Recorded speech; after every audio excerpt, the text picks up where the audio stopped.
വിചാരിക്കുന്ന പോലെ ഇത് വെറും ഒരു പാവയല്ല.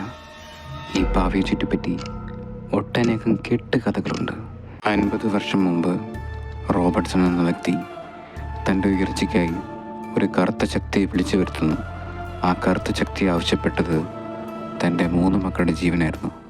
റോബർട്ട് ഒന്നും മടിക്കാതെ ആ ജീവൻ ബലി കൊടുത്തു. ആ ശക്തി ബലി കൊടുത്ത 3 മക്കളുടെ ആത്മാവിനെ 3 ഭീകരന്മാരാക്കി മാറ്റി.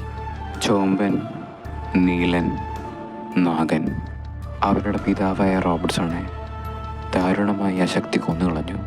അതിനുശേഷം ലോകത്തിലെ തന്നെ ഏറ്റവും ശക്തിയുള്ള ഒരു വജ്രം ആ പാവയ്ക്കുള്ളിൽ ആ ശക്തി നിക്ഷേപിച്ചു. 50 വർഷങ്ങൾക്കിപ്പുറം 3 ഭീകരന്മാരും ആ പാവയെ തേടി വരുന്നു.